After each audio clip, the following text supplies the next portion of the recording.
See that nigga, I just think of Jay fucking Leno. Let me see what beat. I know. Once you said Jay Leno, I caught on to what you were saying.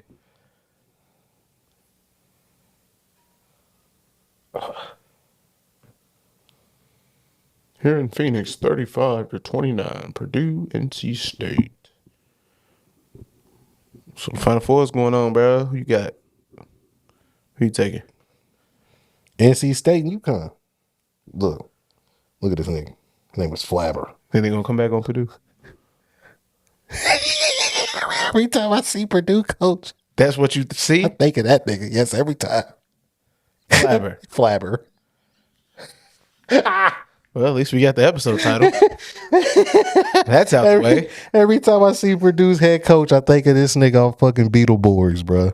Flabber. Like, Flabber. it's an ugly ass nigga. Yeah, I'm rolling with rolling with NC State, bro. Hopefully when this comes out, NC State and UConn playing the championship. Ideally. Who you taking to win? Because by the time we UConn. So UConn. NC State versus UConn, but you're taking UConn to win overall. Type shit. Yeah. I think Purdue's gonna win today. I can't UConn will win today. Can't stand Purdue, bro. I think it's more of a Zach Edey thing. But I can't stand them niggas. Beat Purdue. You got you. Okay, so you got UConn winning too, though. Yeah. Okay. I think they'll two-peat. First team to do it since Florida. Damn. The first team to do it since Florida? Yep. Ain't nobody repeated, bro, since Florida basketball. We talking about the men? Okay, the men's, yeah. Yeah, men's basketball. Nobody's repeat since Florida did it. I know Butler went to back-to-back, but they lost both. Yes. They lost to UConn. Going back-to-back, I mean, that ain't shit. But winning back-to-back? I mean, for a school like Butler's magnitude, that's a lot. No, I'm not saying it in that sense. I'm just saying, like, yeah, going back-to-back, that is a lot. That is crazy to do. But I'm just saying, like, as far as winning, I think UConn will be the first team to win back-to-back national championships since Florida did it. Damn, that's a long time. That's like 14, 13 years, no? Yeah, so that's about 16 years. Yeah. It's been a minute. Has been. It was Joakim Noah, Corey Brewer. Al Horford, Torian Green, and oh my God, what was the white boy's name? I can't think of the white boy's name, the point guard. Chandler, oh, no. No, not Chandler Parsons. He went there too, didn't he? Yeah, he was a couple years after. Damn, I can't think of dude's name, bro. I remember them four, though. I remember Torian, Corey, Al, and Joakim. Mm-hmm. Those were the four of the starters. The white boy was the other starter, the other guard. And then I think they had, was it Wilcox on the bench? Let's find out. Let's find this roster. It was either a big man on the bench named Wilcox or Richards. I can't remember. But he was like a power forward. No, he was solid though, bro. Yeah, that was a good team, bro. That was a different time in basketball. Niggas stayed in school a lot longer. Yeah, 06, 07. Yeah. Let's see, them team. If you say the name of the guard, I know who it is. I just can't think of it off the top of my head. I don't think he went to the league. Torian Green didn't even go to the league, if I'm mistaken. He might have. It was a short stint if he did. But he wasn't Brewer or Horford or Noah. Those was the three mains.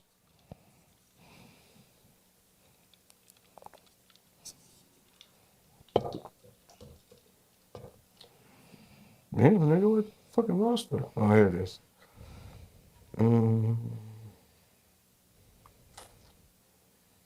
Walter? No. Lee Humphrey?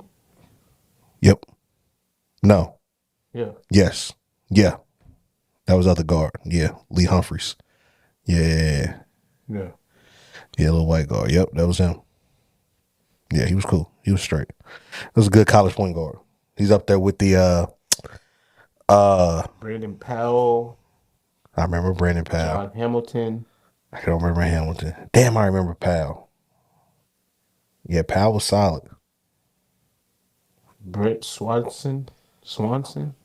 Shit, I don't know, bro. Now you start to get into the 10th and 11th members on the bench. Get to the niggas sitting next to the coach all game. But yeah, bro, I mean, for the men's, I definitely got UConn winning it. I had the UConn women winning last night. Had them winning the whole thing. Dark horse shit. I mean, like I said, I think South Carolina for the women is the best. They're the best team. But I mean, just to have some little, little fun pick'ems. I was like, shit, I can see UConn still in this shit, but shit, they lost last night to Iowa.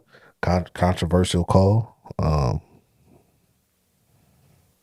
Moving screen, not a moving screen. I mean, I think if you're a ref, I think if you're an official, I think in that moment you let that play fold out. Yeah, man. I don't think you call that play in that moment with that much riding on it, because I'm not saying it was the wrong call. Mm-hmm. You by the letter of the law, cool. You can say she's moving, but you can also say, okay, this same screen has happened 10 times this game and y'all didn't call it. Yeah. You know what I'm saying? Like, or it's like Iowa's been doing that all game. Y'all not calling it. Because I think they called UConn for a total of 4 moving screens the whole day, and Iowa had none. It's I don't want to say that they wanted Caitlin Clark to win, but they wanted Caitlin to win. I'm not going to say that they did that to help her win, because even though the foul was called, UConn still had a chance to get the rebound when on the Caitlin Clark free throws, and she missed, and they would have had a chance to still win the game, but they didn't box out, and of course Iowa gets the board. Yeah, I don't know, bro. I just think in that moment, I think you just let them play. I mean, shit. I mean, it was like a game or two prior to that game last night where, like, I felt like they were losing. Who, Iowa? Yeah. Iowa was struggling. Caitlin Clark was playing horrible. And then all of a sudden, you feel me, referees start helping. And I was just like, damn, bro, like, they really calling like a bunch of dumb stuff. And I was like, to me, it's just really good defense. And everybody knows, like, if you watch Caitlin Clark, bro, she cannot go right to save her life. Or maybe it's left. She can't go in one of those directions. She only travels to, she can't go right. She travels everything to the left, which is kind of weird because she's a right-handed player. But, like, going to the right is not her strong suit. Or it might be her left. One of them ways. But I don't know, bro. They cut that off from her, and she struggled bad. Outside of the first half last night, I mean, bro, she's been showing her ass this tournament. They did struggle against West Virginia. They did. And that's the game. They did struggle against West Virginia, but they took her dominant hand away from her in the last, and she struggled bad in that game. In that third quarter, bro, she was bad. She was crashing out. She was like slapping the scoreboard table. Well, yeah, no, she but that's how she she bouncing the ball off her face. And stuff. I was like, bro, what's going on here? No, that's how she is. She's like, there were a lot of. I'm just saying, she like, loves the game. Yeah, and when we talk about questionable calls, there was a lot of things she was doing in that game. Yeah, where she could have got a couple takes. You don't really see too many takes in college, though. That's all. You see the coaches get it. You see coaches get it, but I don't. Bro, men's basketball, bro. If that was a guy's game and a player was like doing what she was doing, bro, hell yeah, he would. I don't know. I'm not even caping for Kate. I'm being dead ass serious. I can't remember the last time I remember outside of it.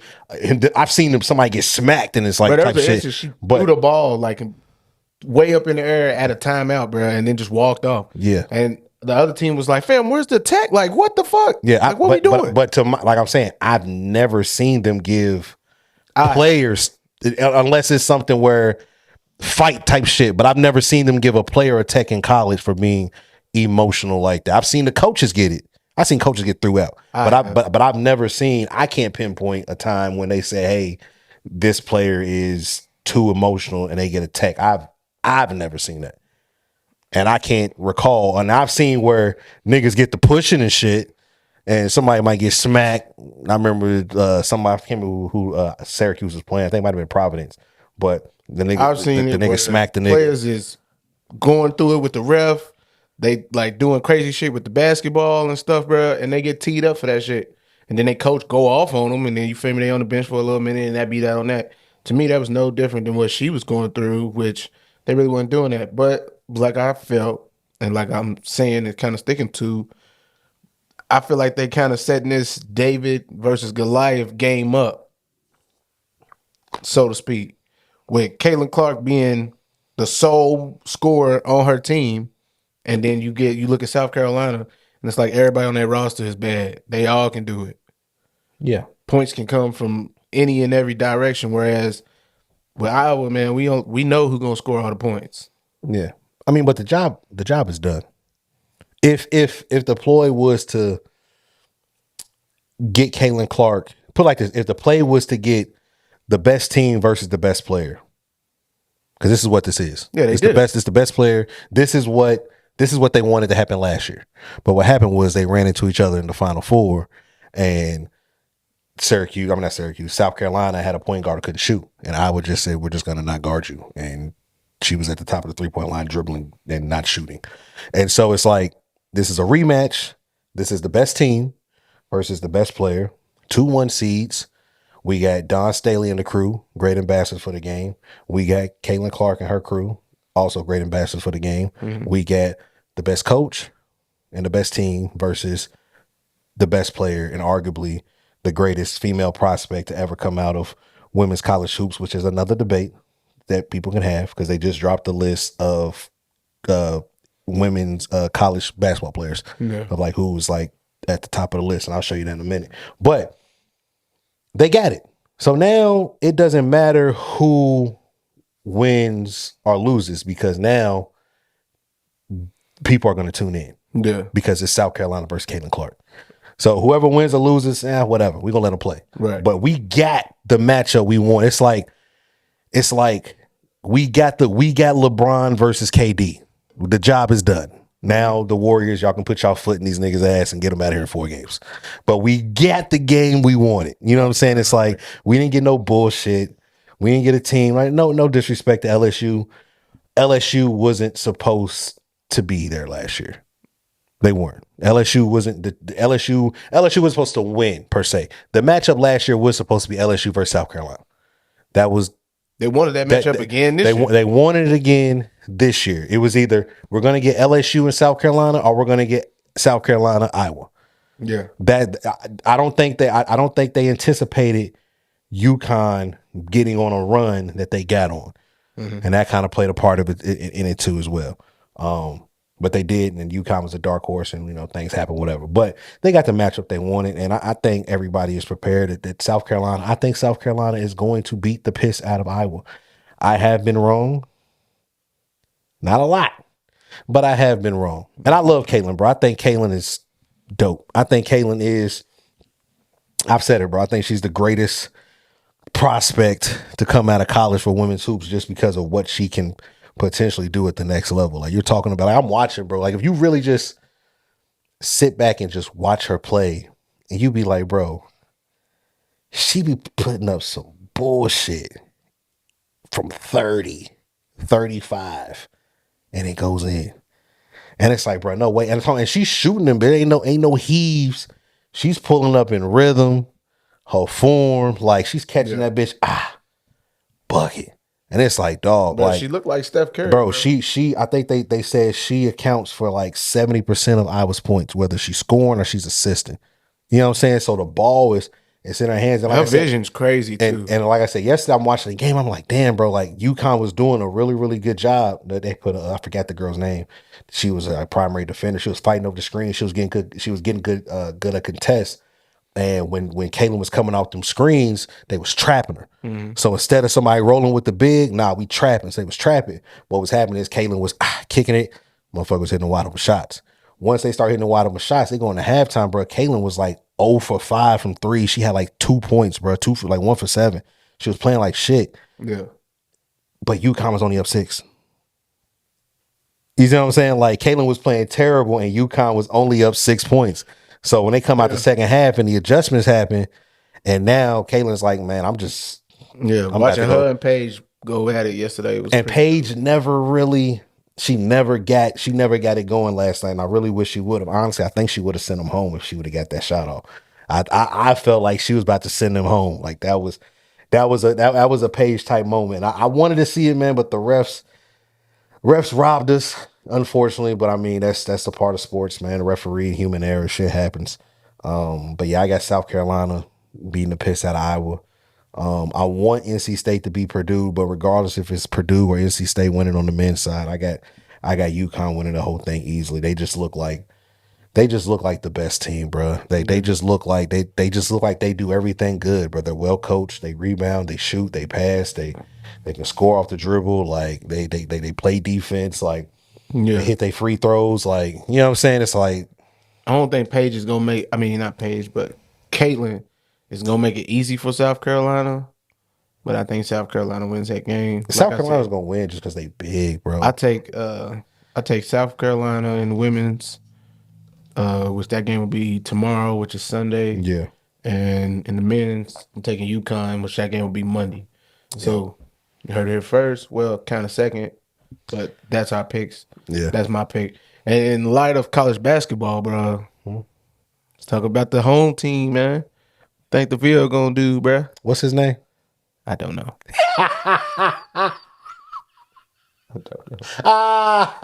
The new coach. Get his name, man. Get it because I don't want to kick his back end, and I don't even know the nigga's name, bro. I at least want to know his name, and I ain't even gonna kick his back end, bro, because I'm real. Let's see. I'm patient. Oh, we've been patient. I'm patient. Well, we have to be patient again because it's a new guy. Coach Kelsey, Patrick Kelsey from Charleston. Mm-hmm. All right, so let's talk about the good before I get to my negative critiques. Good thing is he got active instantly. Got some NIL money. Rumor is, from what I heard, was that there were a bunch of boosters who pulled their NIL funds or something to the nature of that, to where pretty much, bro, Kenny was trying to raise the NIL money for his athletes on his own. Mm-hmm. Mm-hmm. I heard that. I don't know how true that is, but from what I heard is that Kenny was having to fight against not only the fans, but against the machine as well. It sucks, but here we are now. They said, I mean, they had to do something because our entire roster has hit the transfer portal. Understandable. But what I'm saying is, Hatfield, I think, is the only one who they like. But what I'm trying to keep, and he's narrowed his transfer teams down. But what I'm saying is to like 4. But what I'm saying is for Kenny had to raise that money on his own, whereas other coaches don't necessarily have to. You know what I'm saying? Because they get, you know what I'm saying? Kenny was out here doing fish fries and shit to get niggas money. Had niggas selling candy bars door to door. Yeah, you know what I'm saying? I just seen it. Huntley Hatfield's actually headed to NC State next year. Yeah, well, I think he's from Indiana, I think. But regardless, he looks like an NC State nigga anyway. So I'm not NC State, Cincinnati, Seton Hall. Like he's that kind of build, you know, several forward. He'll be all right there. Shout out to him. But no. Anyway, so Patrick Kelsey, he doesn't have to do that. He's got the funding. Guys are invested in him. Cool. He's already been active. I think I seen where we got a transfer from James Madison, and we got 2 or 3 transfers coming from Charleston. Charleston did make the NCAA tournament the past 2 seasons. That is something to hang your hat on. I do think he can coach. I'm not above thinking that he's like, I don't think he's trash. Like I just don't think he's a bad coach. I didn't think Chris Mack was a bad coach neither. And I still don't think Chris Mack is a bad coach. Yeah. But his approach is very Mackish to me. It's real. Hey guys, I know y'all been through a lot. I know that the last situation wasn't ideal. I'm coming to be a breath of fresh air. Like I want to win and be successful just as much as you all want to see me win and be successful. I'm bought all in. I think they said he got rid of everything that was blue in his wardrobe. Like he doesn't have any blue in his wardrobe. Like no, like he's Louisville to the death. You know what I'm saying? Right now we have a roster of 3 people, and that's cool. That can change in a month. So I'm not too worried about that for now. But I'll tell you what I didn't like though, bro. I didn't like the fact that, and I could be wrong, but you saw the video when he saw his office. I don't think he was capping when he said that. I don't know. I feel like it was performative. I don't think so, bro. I think he was literally just being a humble man walking in all these rooms, bro. And then somebody making the statement like, so how you like your office? And he's like, this is an office? Like, I thought this was like still a part of the lounge. He was like, this shit's crazy. No way. Like, I don't think he was acting when he said that. Bro. Because you got to think, bro, he's coming from Charleston, bro. He was probably had a wooden desk over there. Yes. In a back room or something, man. And now he's at like a legitimate facility with legit offices and spaces and rooms and shit. And that blew his mind, bro. You got to think, bro. Louisville's still a Power 5 team, bro. Like, no, I'm not. Power 5 school. I'm not saying that. What I'm saying is you should have an idea of what to expect. You should have an idea. You should have an idea of what to expect. And I also feel like no. You first off, it's not like he called us for the position. We called him. All right. So if you know anything about cold call selling on the phone, okay, when you call somebody and you like, bro, I got XYZ, you don't beat for. All right, I'm gonna give you an example. Let's say I'm selling some shit and I'm really trying to sell it for goddamn no more than $800, right? Yeah. Right. And I'm calling you. You don't know my price. And I'm telling you my pitch, and I finish my pitch with, so tell me how much you want to do it for. Or tell me how much you want to pay for it. You know what I'm saying? Type shit. Yeah. No, and you on the phone like, nigga, you called me. Like, what's the price? So, like, yeah, I'm gonna just tell you my price. Hey, I got this shit for $800. Can you do it? Nah, all right, I'm out. Conversation over. So I don't believe that he didn't have some form of idea of knowing what the room, like they probably told him, hey, you got us this much big space office. They probably told him that. Come on, bro. That's how you sell the program. He's coming from a small school. You sell the program off of the amenity. Hey, our weight room is this big. We got this. Like, you tell them all that you got access to this, that, boom, boom, boom, boom, boom. Your players can do this. Your players can do that. Like, they're giving him the rundown of everything. Yeah, because he has to sell that to the players. We're gonna put you in a X amount square footage office as well. Yes. I don't think that's really a part of the sales pitch. Yes. Bro, he's coming there to coach. He could probably give a fuck about that office. He's coming there to coach, but he has to know what we can offer him so he can offer it to the players. If we just hire him and tell him well, go look around and see what you can find. No, we have to tell this nigga what we can provide so he can tell it to the players and his coaching staff. But his office isn't going to be part of his sales pitch to players. Yeah, his office is a part of his sales pitch to his other coaching staff. You think the players care about how big or small his office is? It's not about that. That's what I'm saying, though. It's not about that. But what it is about as the package, as the University of Louisville, I'm telling you everything that we can offer you, offer your staff, and offer your players.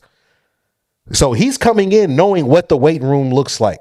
He's coming in knowing what the cafeteria looks like. He knows these niggas have a private chef. He knows they got their own dorms. He knows this. He knows that it's a cold tub, hot tub. He knows that, nigga, my room is on the 4th story and I got this, I got that. I got a room, I got a lounge, I got an office, I got 2 desks, I got 2 accountants. He knows that all this shit I got 7 secretaries. He knows what this shit comes with. So when he got into the room and he said, oh my God, I said, man, cut this shit off. No, bro, because cut this shit off. You can tell somebody all day, bro, but until you see it, bro, then his reaction to me was real. That was a real reaction. I'm not. He got. That's like a motherfucker telling you, bro, he got to convince me, bro. Hey, bro, we got this mansion for you, bro. The bedrooms is crazy. Come check it out, bro. And then you go check it out, and then you just walk in and just have zero reaction to everything. Nah, bro, you gonna walk in and be like, damn, y'all said it was big, but I didn't think it was this fucking big. Key word, mansion. So I know it's big. Yeah. I know what it is. But that's like we walking in, you telling me, yeah, it's a mansion, and I walk in like, shit, nigga, I was expecting log cabin and shit. No, you told me it was a mansion. I haven't. This looks like a mansion. You told me I had a large office. This looks like a large office. You just being petty right now. I'm not, bro. I'm really not. You really are. No, I'm, bro. When I sent you, bro, you're mad at his reaction to his office, which is crazy. When I seen that, he can react how he wants to react to his office. Yeah, but I don't believe it. When I seen, I got mad. I'm gonna tell you what it is. Really, we got PTSD, trauma. Yeah, okay, we do. That's what it is. That's a little. So like for him to go through that, and like you seeing it, you like, bro, man, shut the fuck up and sit down and coach, motherfucker. You think I really want to see your ass nigga react to this? Man, show me what you can do. Fuck that office, nigga. Yeah, that's how you feeling. And How I about feel you you. sit there, get on the phone. Yeah. Get on the call. Use that phone on that desk. Use it. That's how you like that's the PTSD stuff. Your phone ain't ringing. Call them. No, real shit though, bro. I see your phone, but I don't see you on it. Like real shit though, bro, because when I seen him outside, he was outside of the jet about to get on a plane or some shit to go somewhere. He was trying to talk to the fans. I'm like, man, shut the fuck up, bro. All that talking to the fans and being out, man, go with And like apparently he's got family that lives there. Cause I seen a clip of him like walking into or being out on campus and like stop traffic because he saw like a cousin or something. And he was like, I've been looking for you, trying to get in touch with you. And like she was saying the same shit. And I was like, bro, that is random as hell. It is random. But And like it was so crazy. And I was just like, bro, what the fuck? But I don't know. To me, he seems like a fiery coach who's willing, who's got like a desire and a fire to win. I watched his press conference, and then I watched his staff meeting because of course all the players quit, so he didn't really have a team to go meet and talk to for real. yeah. So his meeting was with, you feel me, his staff and Louisville staff as far as like, you know what I'm saying, trainers, stuff like that. And he set his expectation. And I thought that shit was dope too, because just listen to him talk. He talked and he was like aggressively talking. And I was like, bro, see, that's what we was missing as fans looking for a coach. Like Kenny Payne. He's too nice. Was way too fucking nice, bro, and lenient. Nice, because it's nice, like, bro, like you literally, as a head coach, bro, he folded because he was scared because a player didn't have a specific pair of tights, and they got that little nigga them tights, and it's just like, bro, like that's insane. Like who's the adult in the situation? That's insane on all. That's insane on the player's part. That's insane on Kenny's part, and that's insane on whoever the fuck he had go run and get them tights. Yeah. Because you couldn't have told me that. I'm not the equipment manager no more, bro. Bro, yeah. Kenny, you go get them. And like, you know what? And you know what? If the equipment manager told Kenny to go get them tights, Kenny would have probably went and got them fucking tights. And got them fucking. And that's the problem with Kenny. Jesus, bro. He was a good guy, but Kenny needs to come back and be one of the assistant coaches for Cal, and Cal needs Kenny to come back and be an assistant coach for him because they need each other, bro. And I heard like somebody saying like, man, they really never gave him a shot. He never really had his own team. I was like, bro, this year, every player on that team, he went out and got. So like what are we talking about? He didn't have his own team, bro. Like the year before that, yeah, he was playing with Chris Mack's team. I get it. And his excuse his excuse was, I don't have the players to run the system that I want to run. Then he gets the players that he wanted to run the system that he had, and it still didn't work. And it was just like, bro, like what the fuck? Like they really didn't turn it on until the ACC tournament. But by then it's like, bro, we got to win out in order to get a bid to go to the dance, and we probably not gonna do that shit. I mean, we definitely gave NC State a run for their money, and look at them now. They in the Final Four. We were beating NC State. NC State had to come back on us, and you feel me, do what they had to do. But shout out to them. Yeah, they did it. And they did it. And shout out to them, man. I mean, right now they playing second half, 32, 39, 16 to go in the game. So, you know, we'll see what ends up happening with that. But as far as like Louisville basketball, I'm kind of skeptical because it's just like, bro, we just ain't been the same team since Rick left. We ain't. That's a fact, bro. We have not been the same team since Rick. It's been tough to watch, and it's like crazy to see us at the top of college basketball, and now we just did a full nosedive. Niggas just crumbled, like. And it's like, it's sickening to watch players like just not play. They fold, they lay down, and it's just like, come on, man. Like, what the hell's going on? What's really happening? What's really good? But I feel like that's going to be a new norm for a lot of college teams, not just us in terms, but like now that we have the NIL money, which I get it, go get your money, young fella. But now there's literally zero commitment for these players to stay anywhere because of the transfer portal. Yeah. With the transfer portal now being a thing, and then you got NIL money, it's like, oh shit, I can go play at North Carolina this year and make X amount, and I would just put my name in the transfer portal and see what happens. And it's like, oh, well, Texas is offering double of what I did at North Carolina, so let me slide to Texas. And it's like my junior year, oh shit, Texas ain't really talking about nothing. They not trying to let me put my name back. Oh shit, now Alabama wants to give me, like, you feel me? So it's like you're not gonna get no true commitment. Like these players is they all for the money now, and it's just like, damn, like there's no love and no commitment for that shit. But I understand it. They finally being paid and using what they got to get what they need. You know what I mean? So that's a fact. Get your money, young fella. But I think that a lot of teams is gonna go through that. And I seen Dion was talking about that shit too, because he was all for it in the beginning, but I think now he's realizing and seeing that like how bad it is. Because he had made a statement about it and was just like he thinks that there needs to be some type of incentive or terms and conditionings to where like, all right, if you come to play, if you transfer to another team, you shouldn't be allowed to transfer for at least 1 year. That's a fact. And that's what he was saying. So it's like if you transfer after your freshman year somewhere, you have to be there until to the end of your junior year type shit. And I was like, well, I mean, that makes a lot of sense, man. That makes a lot. That'll slow the transfer portal down, but just being able to just pick up and go wherever you want to go at the end of every season, they gonna have to do something about it. Yeah, no, they will. No, and to me, that makes the most sense to do if they're gonna do something. But you know what I'm saying? I mean, but it's hard to regulate, bro. Like at what point does it just become like, all right, we're gonna put a cap on what you can make with the NIL? Well, it's not so much what you can make. I just feel like I agree with what Deion Sanders is saying. It's like you can make as much money as whatever team's trying to get you to make, but once you get there to that school, there has to be some type of cap that says, okay, you've come here, now you're here for at least a year, 2 years. Like, you know what I'm saying? You cannot re-enter your name at the end of the season and go somewhere else. Okay. Yeah. That's what I'm saying. Well, look, I told you that they got the best women's NCAA players ever.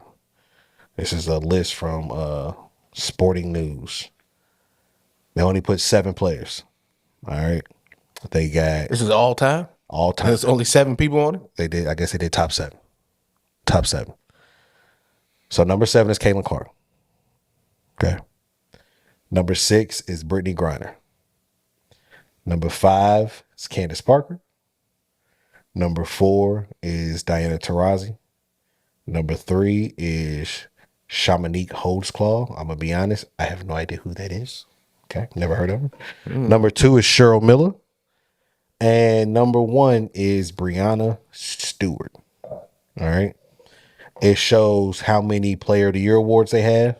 It shows how many NCAA titles they have. And it shows how many of their teammates were WNBA player teammates. Okay. Is Caitlin Clark standing alone on that list? What do you mean as far as with like teammates that's in the league? Yeah, she has no teammates that are in the WNBA. That's understandable. Who do you think is missing from that list, or who do you think should be on that list? Because I'm not saying we are female NCAA women's basketball enthusiasts, but we know some hoopers. We know some hoopers over the years. Who do you think is missing from that list? Who should be on there? There's one name that stands out to me that should definitely be on this list. Who isn't? I mean, you could throw South Carolina's head coach on that list. Not her. I'm not mad at it. You could throw Maya Moore on that list. That's the name. That's the name that's missing. To me. Maya Moore's name should definitely be on that list. To me. She won 4 national championships in a row. She won 2. She won 2 in a row? She won 2, and she got 2 Player of the Years. So the only one that went 4 on this list was Brianna Stewart. She won 4 in a row. Beef stew. Well, not beef stew, but Stewie. Beef stew is crazy. Beef stew is Isaiah Stewart. Beef stew is crazy. Beef stew is Isaiah Stewart nickname. Beef stew for a female, like a nickname for a female, is crazy. No, her nickname is the Stewie. Beef stew. Her nickname is Stewie though. But no, bro. So like, I'm not mad at Brianna Stewart. Like you could throw Skylar Diggins on that list. I think Skylar only got. Does she have one? I think Skylar got 1 chip, but she never won any player of the years. You got to think of the era that some of these chicks played that in. era Like, that she came in, bro. Like, it was tough. so many hoopers. So many, and UConn was still running shit. Like, you feel me? Like, UConn was still getting shit done. Yeah. So, I mean, like I said, I'm not mad at Brittany Griner. She was 2-time player of the year. She got a championship. She was gonna slide to UConn and then Candace Parker got 1 player of the year, but she got 2 chips. Who? Brittany? Nah, Skylar Diggins. I don't know. She went to Notre Dame. Yeah, she wanted to go to Notre Dame. She might have been committed to UConn. I feel like she was committed to UConn, then decommitted and chose Notre Dame. She might have, but I don't blame her because at that time, like we saying, man, UConn smacking shit, hoopers, bro, smacking shit. The way he ran his program was, fam, you gotta wait your turn. You either got to prove yourself or wait your turn. Wait your turn, bro. Yeah. I think one of the only players on that team that didn't have to wait their turn was Maya Moore. But look, they got Candace. Candace, like I said, Candace got 2 chips, 1 player of the year. And Maya Moore just stepped away from basketball. Like she was. And you know, I was telling somebody. That's funny. Me and you was talking about that funny. Shit. Yeah, but I was telling somebody they was like, damn, bro, Maya Moore not on the list. I was like, bro, they punishing her. Yeah, because she left the game, and he's like, yeah, but it's about college. It don't matter, bro. They looking at it from a basketball standpoint, like they punishing her for leaving the game for prison dick. Like that's just what it is, bro. That's what she did. I mean, I get it. That's why she left. That's why. What the fuck? That's why, bro. That's why she left. I know, bro. Yeah. So it's like that's like I'm not like. So they probably looking at it like this motherfucker. She still could have hooped, man. I think she got like a normal 9 to 5 now. Somebody got to work in the house. So one of us got to go to work. One of us need to get a job. One of us got to, maybe both. Shit, at this point, you know what I'm saying? Like, that WNBA money, and that's another thing, bro. Like people were like, some people were questioning why Angel Reese was going to the WNBA now. She got another year of college left. And I mean, she didn't say why, but she just said she's going to enter the draft. I'm just like, yeah, she is going to take a pay cut. But I mean, she gets a lot of money off the court. But yeah, she's going to take a pay cut, like, because the WNBA, Sally, you got to think, bro, the max contract for a WNBA player, I think, is $235 or something. Yeah. That's a max. It might be $250,000. That's a max, bro. The max contract for an NBA player is $300 million. You know what I'm saying? You know how much of a discrepancy that is between the men and women's side is one of the best people over here can get $300 million to play basketball. Whereas the best female hooper, she might get $250,000. Yeah. You know what I'm saying? And I'm not saying you snippet that, but that's not $250,000 a season. That's a contract of about 4 or 5 years. $250,000. You feel what I'm saying? Where a nigga get a contract with 4 or 5 years of $300 million. Yeah. Nigga, I made $200,000 in my first 2 jumpers every game. Like you feel like this just it's fucked up. Yeah. But there's a huge discrepancy. So it's like, and even Angel and Flojo talked about it last year. They was like, hopefully, we putting the NBA on the WNBA on notice. Like the money that they giving out now is not enough. Yeah, it's not enough. Like you can get. Kaylin loves the game, bro. Kaylin would probably play for free. She ain't worried about this shit for real. Like, I mean, she's made enough. She's made, but she's never been. Her NIL is not like Angel Reese and some of these other girls that are more. Yeah, I mean, they're more attractive looking. Yeah, but I'm saying but she does. I don't think she's looking for now. You've seen her on commercials like the State Farm and shit lately, but I don't think she was looking as far as like. I think girls like Angel. You think she could be the first female to come out and have their own shoe? Sabrina Biscar already got a shoe. You mean to come out of college with a shoe, or just in general have a shoe? Come out in college with a shoe. Oh, well, I mean, she's about to leave now, so I mean, she probably will. She probably will get a shoe though. Mm-hmm. Sabrina got a shoe, so I mean, Caitlin probably get a shoe. And you see Sabrina and Caitlin, they linked up the other day. She gave the whole team a pair of her shoes. You know what I'm saying? Remember we talked about the All-Star Weekend, Splash Bros versus Splash Hoes. We talked about it. It's not unfathomable. It could happen. We just gotta come up with a better name for the girls. It's so catchy. I don't think. Yeah, it is very, very catchy. Don't get me wrong. It's derogatory. But it's also very, very disrespectful. If you look at it that way. People will. Next subject. Yeah. All right, bro. Let's talk about it. All right, bro, so we ain't even intro. Bro, they know who we. Well, I mean, we like 3 subjects in now. I think we still got to give out. It's been a while. We got to give out. All right, man. It has been a while, man. What's up with y'all, man? My apologies for that, man. We back with another episode of You Gotta Relax podcast, man. I am your boy Sonny, man, and this is my dog Drizzle. And we back with another episode, man. I think this is like episode number 25. Jesus. Nah. 24, 25? I think 24. Shit. 24, 25. Type shit, man. We in the 20s. Yeah. We in the 20s. You feel me? You know what I'm saying? And we apologize for being gone so long. Yeah, this nigga had COVID. Don't fuck. What the fuck? Bro, speaking of, hold on, wait. Hear me out. Speaking of, did you hear about the new strand of the bird flu? Dishman told me about it.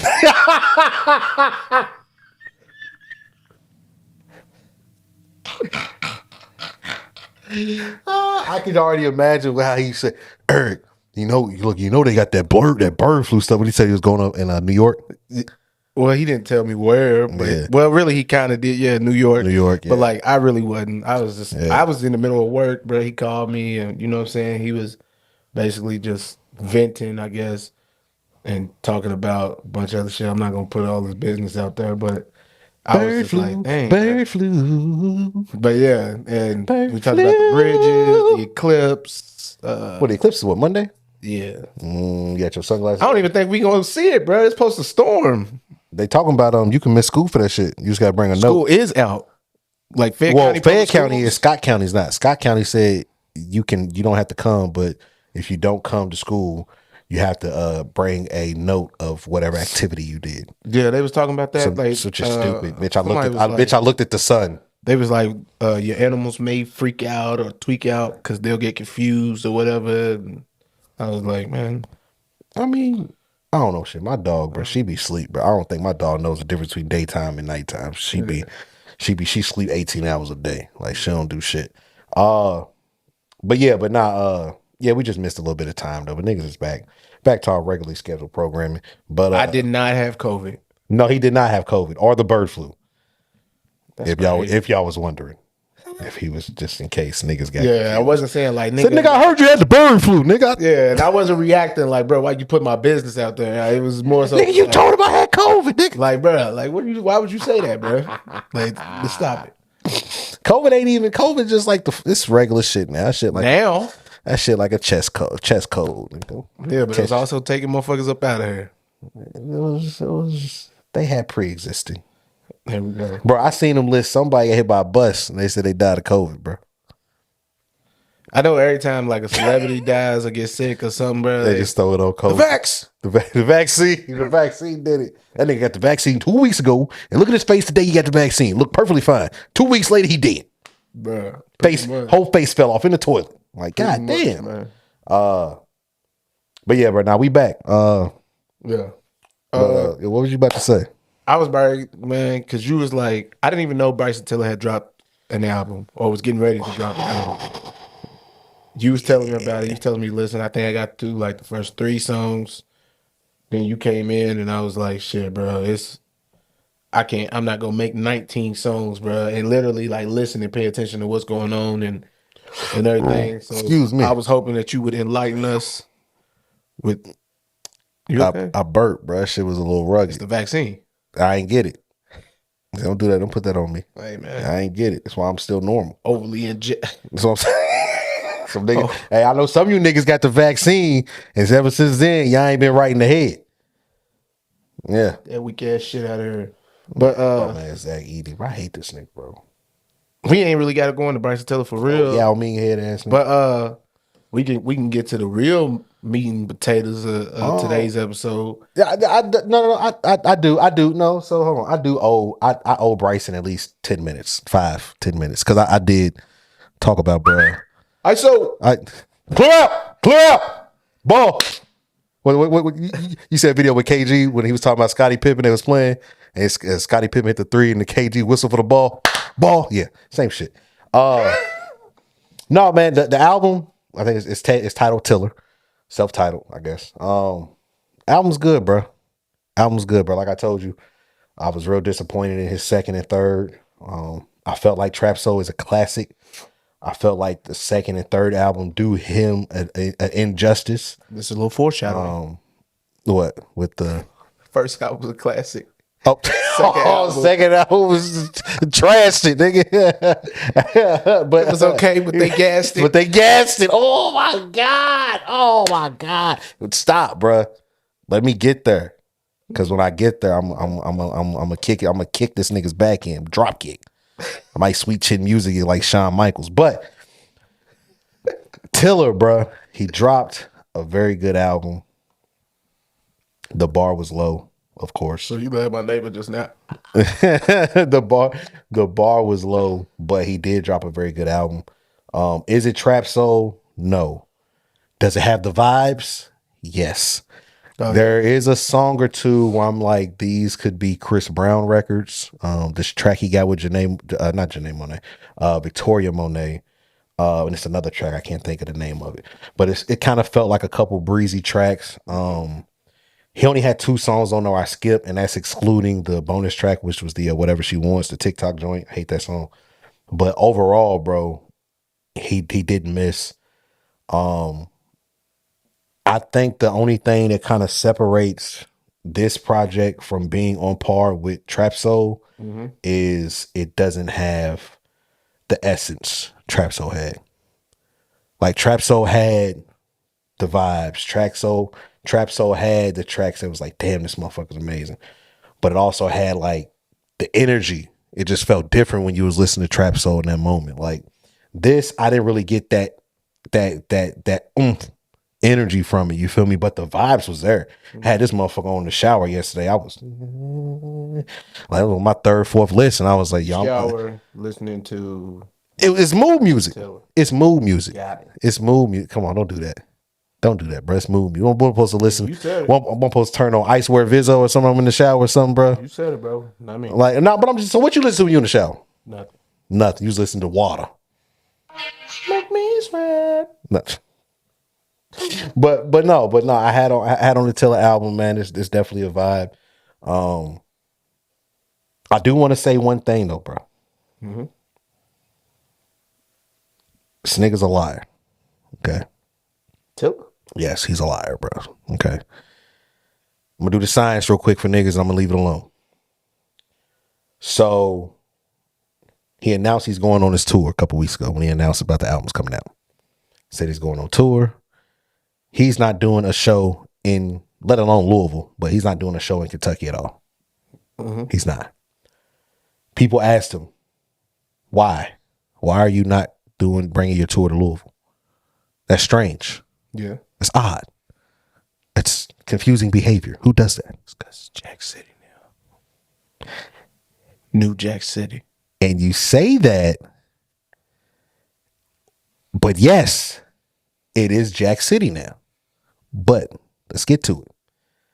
He says he's not doing a tour here because a bunch of shit, and then he gets to the point where he was like, I'm not doing it because I'm not doing a tour in Louisville. I'm not performing in Louisville until they put up a Static Majors banner. And it's like, okay, that's confusing because the city literally said back in like December or January, or they might have said in February, that they were going to put up a banner of Static Major and a Rajon Rondo banner in the city. So if they're already in the process of doing this, they're probably going to do it in the summer. I mean, it makes sense to do it in the summer. Why would you make that your angle for not performing in the city? All right. Yeah. Now it sounds like you just throwing some bullshit out there. Now it sounds like you're throwing out some emotional string pulling bullshit to where people who can't see past 5 feet hear the word Static Major and honestly think, yeah, that nigga right. Yeah, I feel him. But it's like, no, the city's already planning to do that. So why would you not bring your tour here, bro?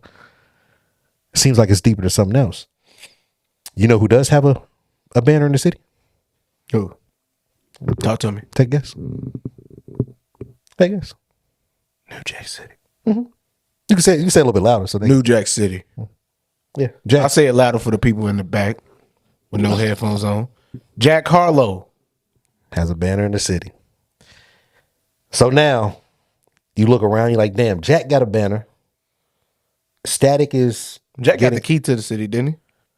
Static is getting his banner. But Bryson Tiller does not have a banner. If I'm Bryson Tiller, if I'm being realistic, you know, you missed the 502 come up. You missed the Louisville to Lexington mileage. You feel me? In his minds, I'm the nigga. I'm the nigga that brought the extra attention and eyes to Kentucky, to the city of Louisville, to help people find somebody like a Jack Harlow. I'm the one that brought a basketball court to my old neighborhood. You feel me? With Nike. That's huge. That's major, right? Yeah. I'm the one nigga. I sold out the Yum Center. I did that. I don't have a banner, but I come back home. I got an indoor pool. Yeah. I got an outdoor pool. I come back home, and this little nigga's getting the love I'm supposed to be getting. The people that I thought was my people in the city, they rocking with him more than me. Yeah. This nigga's getting he's a top of the world nigga. Drake, the only time Drake ever came to Louisville was because of Jack. Mm-hmm. Never came to Drake's never been to Louisville before except for one time. And he came for Jack to shoot the Churchill Downs video. That's big. That's big. Bryson got a song with Drake. Shit was trash. To me, on the anniversary album. It wasn't a good song to me. To me. Other people might like it, but to me, I thought it was a wasted Drake verse. I thought like, yo, like this is a combination that should work and it didn't work. Mm-hmm. You know what I'm saying? It's like chicken and fucking chicken and rice. Chicken and rice is supposed to be good, bro. It's hard to fuck up chicken and rice. You fuck up chicken and rice, you just don't know how to cook. A Drake and fucking Tiller song not being a major song, not taking off like you would think a Drake and Tiller song would take off. The song didn't hit like that, bro. So you look around, at least I do. I'm looking around. I'm like, damn, bro, this doesn't make sense. Like, the only thing I can see that makes sense is this nigga has a problem. I don't want to say per se with Jack, but he has a problem with how he is perceived and how Jack is perceived. Because if you look around, bro, Jack is loved, bro, by the people in the city of Louisville and anything Louisville related. He is loved, bro. But the difference between Jack and Tiller is that Jack constantly always puts on for Louisville. Always. You can always see, bro. You can catch Jack at your local farmer's market. He got the festival. He got the Gazebo Fest in May, and guess what? Jack has a couple of Louisville people on Saturday and Sunday. And Scissor's headline. And Scissor's headlining Saturday, and Jack is doing Sunday. But guess who's not on the flyer? He might be there, but guess who's not? Who's not there, bro? It's Tiller. Now you can say, well, Tiller's doing his tour around that time too, and yeah, he is. But I can also say, I'm pretty sure when things were getting set up and things were getting put in motion, mm-hmm. if Tiller never had any intentions of performing in Louisville or performing in Kentucky, I'm pretty sure Jack reached out. If things are as good as if things are cool, like people are alluding to, saying, "Oh, there's no animosity. Things are cool." If everything's okay, I'm pretty sure Jack reached out, saying, "Hey, bro, I would love for you to come to. I'm doing my very first festival in our city. It would be amazing for you to be on stage with me." Yeah, that's a monumental weekend, a monumental night. It would be amazing for Jack Harlow and Bryson Tiller to be on stage together for the first ever Gazebo Fest. Hell, nigga, you can headline Saturday. The SZA doesn't make sense because she's a much bigger star than Jack. So SZA headlining your fest, to me, it doesn't make sense. Yeah, it would make sense with Bryson. Bryson Saturday night, Tiller Sunday night. Mm-hmm. It would make sense. You know what I'm saying? So now I'm looking at it like, okay, it has to be something there. Because this shit doesn't happen overnight. I know some people and they've known about the goddamn Gazebo Fest since about the summer last year. Yeah. So this shit's been in motion. Things have been in play. What I'm saying is, bro, I'm not falling for the whole I'm not performing in the city until Static Major gets a banner. No, he's not performing. I don't think he'll ever come here and perform. Even if he does get even if Bryson was to get his own banner, I can't see him performing in the city until he feels like the city is loving and respecting him like or more than they love and respect Jack, bro. Mm-hmm. You know what I'm saying? Like Tiller has been on 2 of Jack's projects. The last 2 projects, you say the Tiller project he dropped yesterday and the project he dropped in 2020, the anniversary joint, Jack wasn't on it. I'm not saying that he didn't have him on because he didn't want him to, but you have features. Why not? Why the only 2 songs that you and Jack got together are Jack songs? You got the Through the Night. You feel me? And I can see Tiller doing the Through the Night because that's early Jack. That's Jack without a beard. That's still Jack with the glasses, the goofy looking Jack. You feel me? I can see him linking like, all right, bro, like I'm gonna throw you a bone. I'm gonna look out for you. I fuck with you. We gonna put on for the city. Boom. I'm gonna help you out. You fast forward to the other joint that they got with the Static Major sample on I can't think of the name of the project. His official first album. The shit where he's sitting in the car with the chick in the leg or whatever, in the limo. Yeah. They got the track on there, but that could easily be nigga the label reach out. I mean, I don't think Tiller gonna turn down a check if the label's like, yo, we want you on a feature with Jack Harlow. He's like, yeah, I do it. Even if he does feel some type of way about bro. Yeah. You feel me? But all in all though, bro, I did the science and I can safely say, bro, like I feel like there is some animosity, maybe not between the 2, but maybe it's just all on Bryson's side. Bryson probably doesn't like this nigga, bro. Like he doesn't, bro. Like I don't know. It's just something about it, bro. I'm not, like I said, I'm not saying I know anything. I'm not saying I've heard anything. I'm just saying, looking from the outside, looking in, a lot of boxes are checked for a motherfucker that doesn't like somebody. You know what I'm saying? Like something's there. Somebody's not talking about it. And so we'll probably never know. We'll probably never hear of it. At least not anytime soon. But as far as I see it though, bro, that nigga Bryson got a problem with Jack, and I mean, it is what it is. But he did drop a good album yesterday. I'm happy for him. He almost got my fandom back. And hopefully, you know, he doesn't disappear too long this time and he can keep it up. But yeah, that's what I got on that, bro. The science. What else we got? Kendrick and J. Cole, man. Kendrick, of course, dropped this track on We Don't Trust You with Future, with the Future Metro Boomin project. Kendrick first was, to me, he did his thing. I feel like it was directed more towards Drake and J. Cole, but he mentions J. Cole because he brings up the big 3. Yeah, he's talking about the big 3. Yeah. Fuck the big 3. It's just me. Yeah. Okay. J. Cole he drops his response yesterday. 7-minute drill. Basically telling Kendrick like, bruh, you ass. Leave me alone. You started out strong, but you finishing horribly, brother. Now, take this little 7-minute drill I put out. Go on about your business before I for real have to tell you how I really feel. Yeah. And both songs to me were dope as hell.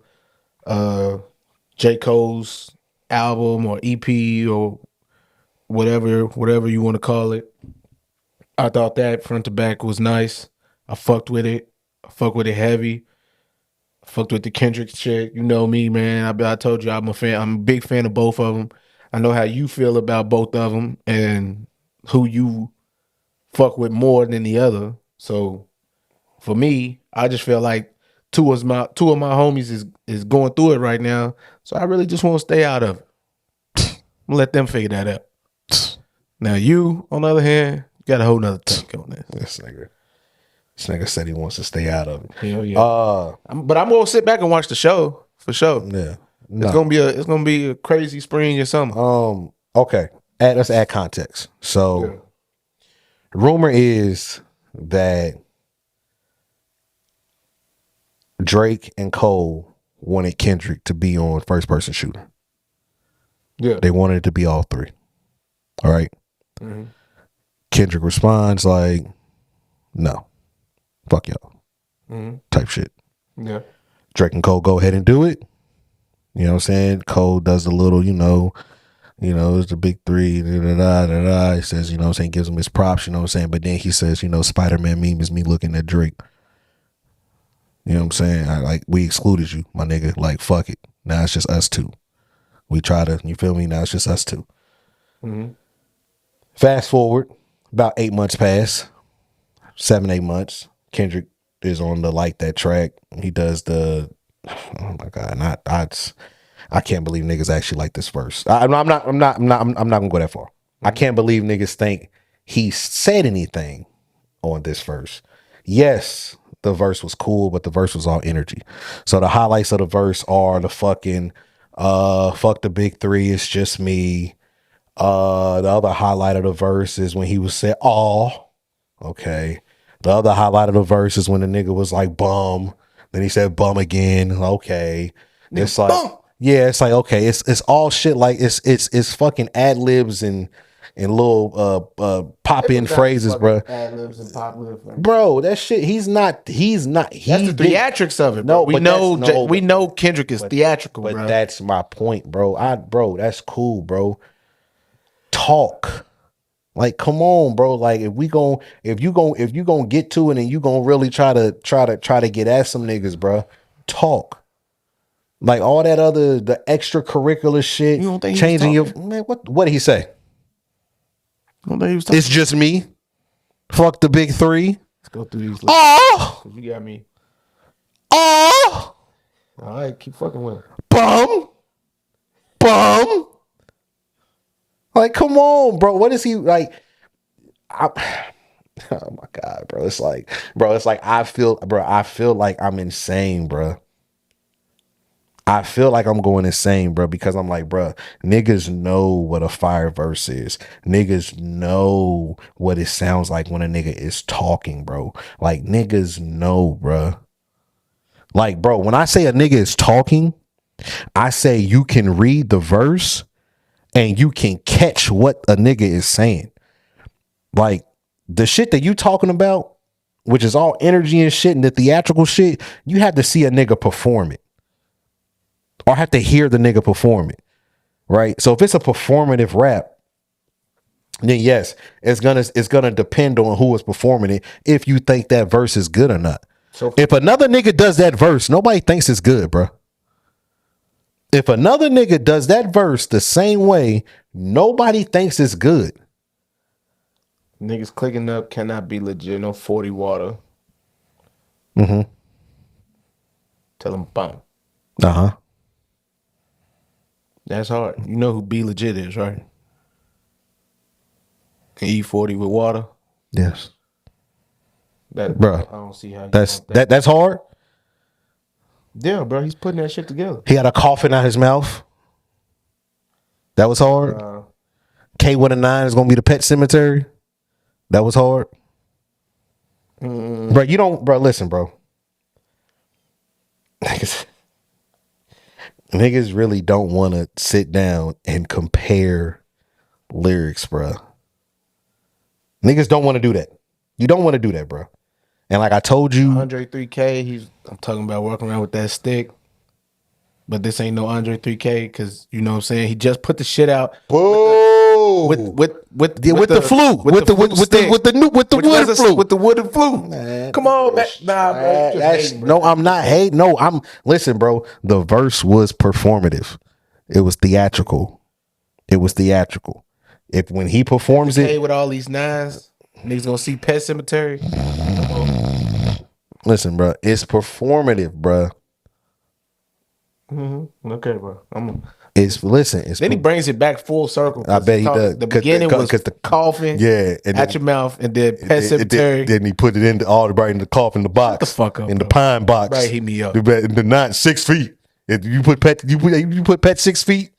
How deep you buried the pet? That's what you gotta say so we can get on to the next point. Point is, bro. My nigga Cole, bro. Yeah, let's go Cole's list. Bro, I feel like Cole did body. Bro, he was playing with this nigga, bro. Like, bro, I'm not even really taking you legit serious. Like, I'm gonna tell you, leave me alone. Because if you really want to do this rap shit, bro, Kendrick, I told you this 7 months ago, bro. I only think it was 7 months ago, bro. But I told you, bro, Kendrick can't rap with Cole, bro. He can't. Mm-hmm. He can't, bro. And I'm listening to the goddamn Might Delete Later, bro. He fell off like the Simpsons. Listen, I'm listening to Might Delete Later, bro, and I'm like, damn, bro, like this, like his tone never changes. His tonality, like it sounds like it's real, it's effortlessly, like it's easy, bro. Like I'm listening to a nigga like talk to this nigga Kendrick, like, dog, you know what time it is, bro. Like this ain't a game, bro. Like that's the difference, I think, with Cole and a lot of niggas. Like, don't get me wrong, bro. Kendrick is talented. I will never say that nigga is not talented, bro. Mm-hmm. But there's a difference between a nigga being talented and it's a difference between a nigga who really understands and studies the game and goes and gets it, bro. Like, when Kendrick is over here collecting these beach cruisers and writing poems and shit, like, you know what the fuck Cole is doing? Yeah, we already talked about it. He's in the gym putting up shots, bro. Bro, he rides a bike too. No, but yeah, he doesn't collect. He had that same bike since he was 5.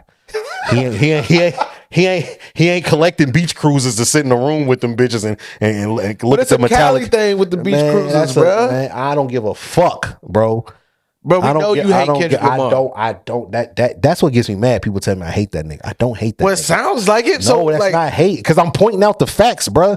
This nigga can't do what this nigga can do, and it makes me so mad because I can't believe you can hear a nigga can hear a voice, not a voice. A nigga can hear a verse like on fucking Pie, and think that this nigga Kendrick can do that. He can't. He can't. He don't have the metaphors and the rhymes. Like, he don't have that, bro. That nigga has melodies in a voice change box. That's it, bro. That's it, bro. And I have no beef with the nigga, bro. It's really just this nigga's fans. They delusional. Mm-hmm. And if niggas really want to keep it a beam, bro, this nigga got a gift. This nigga Kendrick got a gift, bro. He was given the West Coast, bro. He was given California, bro. He was given Dr. Dre, bro. Like, niggas don't get a Dr. Dre project, which your first project was a Dr. Dre. That's a guaranteed classic, bro. Mm-hmm. Your first is a Dre project, bro. He was given the keys to a kingdom over there. And they support that nigga through thick and thin, bro. And I'm not saying he's not talented. I'm not saying he don't have a classic, because he does. I'm the first nigga to tell you, Good Kid, Mad City came out 2012. I remember where I was at when it came out. It is a classic. One of the best albums ever. But that can also be accredited to Dr. fucking Dre. Like, let's not exclude the nigga that was leading the machine to get this shit to this point, bro. Like, nigga had Dr. fucking Dre doing his first project. Like, it can only be so bad. Yeah. But the potential was limitless. Yeah. You feel what I'm saying? Like, it's just different, bro. And it makes me mad that people ignore that fact to try to act like Kendrick is just this fucking amazing rapper. No, he is a great artist, bro. But if I put this nigga in a fucking phone booth with another nigga that can rap his ass off, he's not coming out winning. He's never going to rap him. He will never out rap a nigga like J. Cole. He can't out rap a lot of niggas. He was never the best rapper on TDE. What? He was never a better rapper than Ab-Soul or J-Rock. Ever. That's debatable. No, there's no debate. You want to say artist? You want to say artist? Yes. Rapper? Man, please, bro. Them two niggas is rap. Man, Ab is, bro. Oh my God. Ab Soul is rapping circles around this nigga Kendrick Lamar, bro. You want to talk music? He got it. You got me. You got me. I can't hear these niggas. I get it. He got it. But you want to talk rapping ability? You be a fool. We can put it in basketball terms, bro. It's not too many niggas that are better at the game of basketball than Kyrie Irving, bro. So skill wise, we're talking. So do you feel like Kendrick is just like in a place of complacency or something? He's in a place of nigga. He's as good as I've got. So complacency. No, that's it. He can't get no peaked out. Yeah, it's it. It's it. Prime is done. Like I told niggas, bro, I'm gonna keep telling niggas, bro. My nigga Cole hasn't taken a full sprint on a track in about 7 years, bro. There it is. Purdue wins. Flatterer. But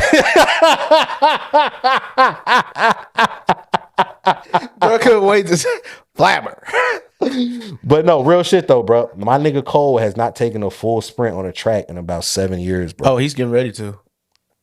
Put like this. The fall off, bro. It's coming. Big things for that, bro. He's not even, bro, even on, you could say his best verse was on Pie. Cool. Even on Pie, bro, that's still a light jog. That's a light jog. He was power walking on the album, on that verse, and on 7 Minute Drill. Yeah. He's hitting a light jog. He ain't broke a sweat yet, bro. He ain't broke a sweat yet, bro. And I seen some niggas talking online about the 7 Minute Drill, like, oh, that's not hard, bro. You're bugging, bro. This nigga wrote a 3-4 minute verse in 7 minutes and put it on wax.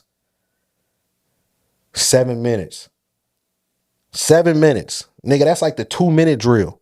That's the last 2 minutes of the basketball game, bro. Yeah. Like, nigga, I got 7 minutes I'm about to bar this nigga up, bro. Yeah, give me 7 minutes. I have your verse. That's fire, bro. He gave him a whole song in 7 minutes. That's fire, bro. And that's cool. Niggas say, well, was it really done in 7 minutes? Nigga, Kendrick been sitting on writing a verse for 8 months. Like, I don't want to hear nothing about anything about time. I don't want to hear anybody talk about anything about time with this, bro. Niggas think Kendrick woke up the day that the Metro and Future shit dropped and he wrote that verse. No, nigga, he's been sitting on that for a while. He said in a song once, he was like, people was asking him about where music was at and why he wasn't putting shit out. And then he said he had writer's block for like a month. Who, Cole? Kendrick. Oh, Kendrick. Or was that J. Cole?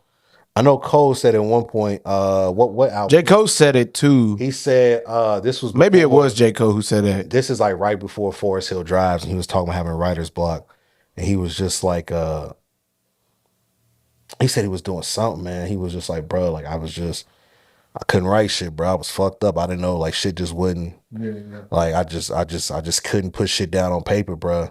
And I think that might have been around the time he implemented the 7 minute drill shit. Like, bro, I'm gonna just write. And like it's basically I'm gonna give myself 7 minutes to get some shit out, and it's like it stops you from overthinking. Yeah, you know what I'm saying? Because you gotta just do it. You got 7 minutes to get it done, and that's a fire concept, bro. Because I can see to me it is. I can see it. Somebody like perfectionists, like they are. I can see them having writer's block because it's like they want to make sure it's dope. Yeah, the punchline really gut checks you and shit like that. Because like now that they are at the pinnacle that they are at, bro, it's kind of like anything less, motherfuckers are gonna be disappointed, highly disappointed.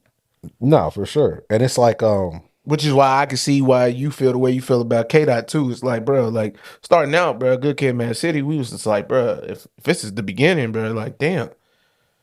And he ain't like, you know what I'm saying? We get an album like what, every 2 years, damn near, or feels like, from Kendrick. And J. Cole is literally, he gave us 1 full year of features only. And ain't miss on none of them bitches. Got crazy every time, bro. He ain't miss on none of them. Every time, bro. He gave us that's my point. I don't think if it really gets to the point and niggas is trading verses and niggas is trading tracks back and forth, I don't think Kendrick makes music fast enough